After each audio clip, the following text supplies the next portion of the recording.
Jani Salingay, usang nakatambong ng maong bulaton sa Christian education.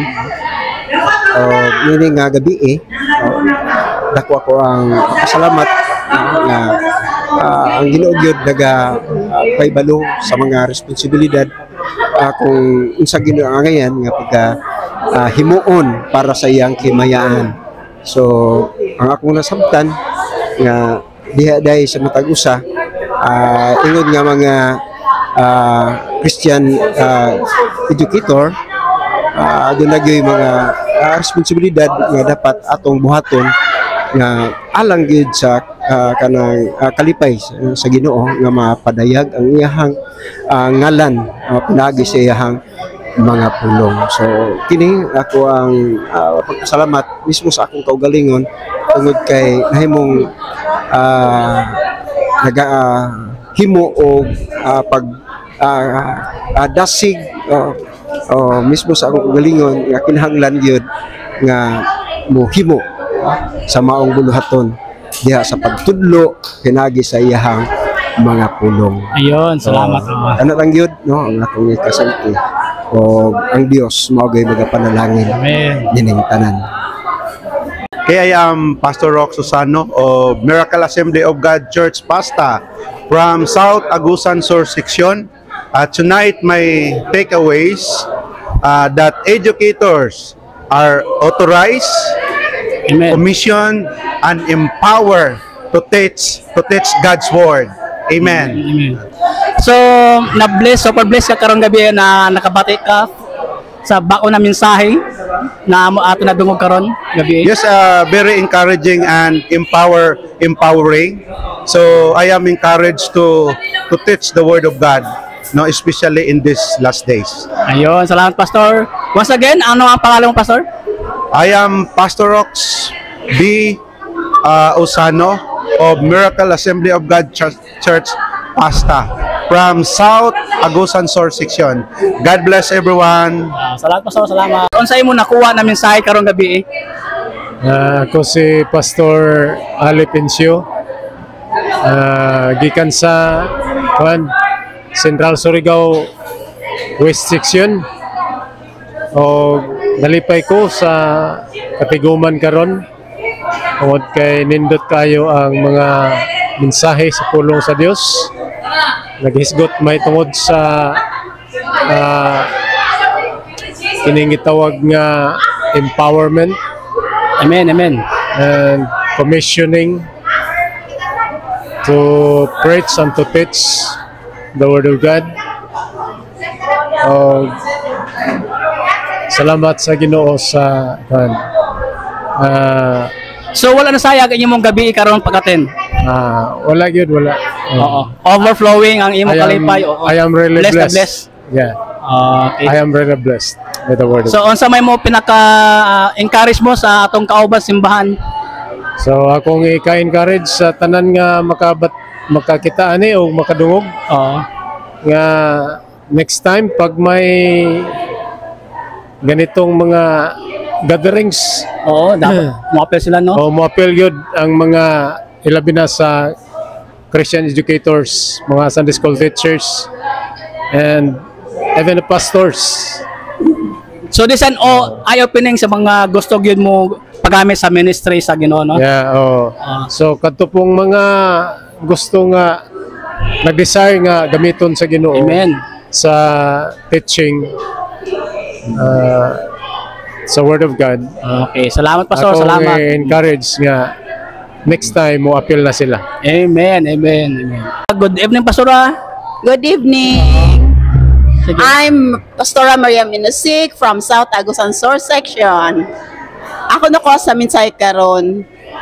Salamat ko sa Ginoo sa mga pulong nga gihatag. Sa matag usa, empowered niya ang tanang Christian educators nga nakatambong karon ug usa ko nga na-bless sa iyang mga pulong. Ug salamat sa Ginoo. Akong gin-guys ang tanan nga next time apiltan ninyo sa Christian Education Summit. I am so much blessed. So hindi na sayang ganin mo pag-attend ko man gabi Wala jud na sayang ang mga pag-attend. Overflowing. Overflowing. Siksik liglik ng mga paw, no? Okay, maraming salamat. Daghang salamat, Pastora.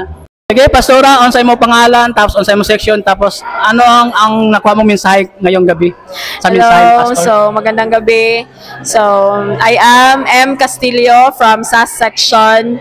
The message niya nakuha nako sa word karon is truly nga si Lord is very true to His word that He authorized me to preach His word, to teach His word, and He empowered me to teach His word. And I'm so blessed by His word tonight. And glory to God. Padayon yun sa mission as a teacher to share His word. So, di na sayang nimo karong gabi pag-attend. Dili, wala yun na sayang. Dalay ko ng Diyos. So, To God be the glory. Amen. Dalay ko ng Salamat, Diyos. Pastora. Salamat. Thank you. Tapos, on sa imo nakuha na mensahe sa imo nabati sa mensahe ni Pastor.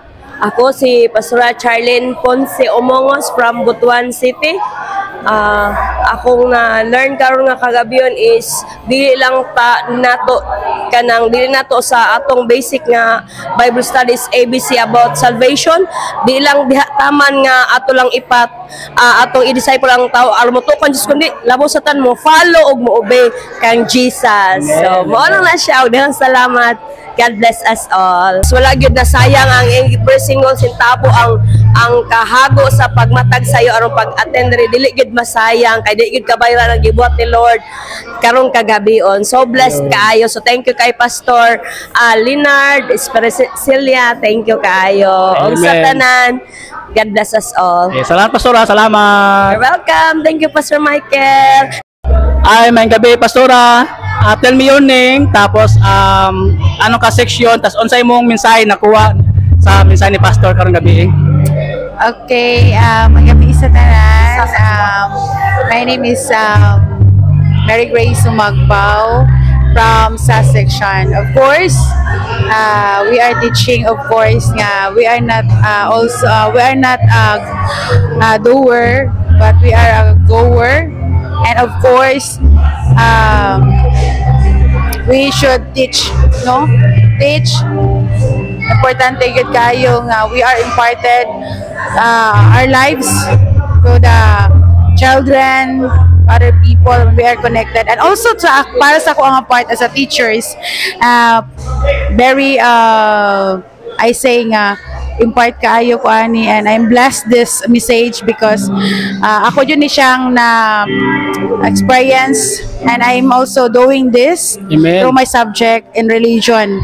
So I'm teaching my students in senior high school who really God is. Amen. And what God do to us. Mo yun na nga the salvation nga akong na-impart sa ilaha, akong pahatag sa ilaha as a simple verses instead of going checking of attendance, instead of saying yes, but they will say the verse that they are given. So for example, if I call their name, they will recite their verse.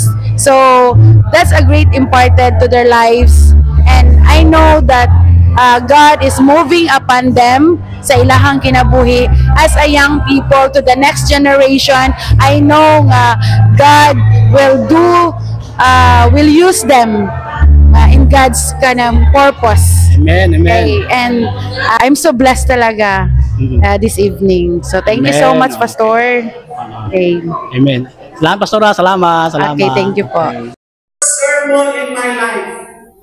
My pastor asked me, Leonard, can you please preach without any outline, without any preparation, but it's only by the power of the Holy Spirit? Are you ready to hear the word of God? Are you? Let me see the picture. Reverend, everybody stand. Reverend Leonard Espericilia Jr. Hallelujah. You will now be seated. Ang nakatayo, -5. Ang may assignment, +10. Maradyaw, karadyaw, natuyong sa Idyo Hurod. My wife is from Siargao. I am from Bacolod. And thank you so much for inviting me. You have a divine assignment. You have a divine responsibility that God has entrusted in your life. This Script LDC, Christian education will rise again in the power of the Holy Spirit. Number one, you are authorized to teach. Hindi po natin kaya. We could not teach in our own capacity, in our own abilities, but by the enabling power of the Holy Spirit, you can transform. Hallelujah! Hi again, it's me, Michael Dollar. Welcome back to my channel. God is good all the time. Yeah. Ayun, hanggang dito lang tayo guys. Kung bago pa lang sa aking channel, please like my channel, follow my channel, Michael Dollar, sa Facebook, pati sa aking YouTube. Subscribe channel and share kung meron ka natutunan sa ating pagpanood mo sa aking video. So once again, it's me, Michael Dollar. God is good all the time. Maraming salamat. Once again, it's Michael Dollar. God bless you all. Tanda po natin lahat na mahal tayo ng Panginoong Isus.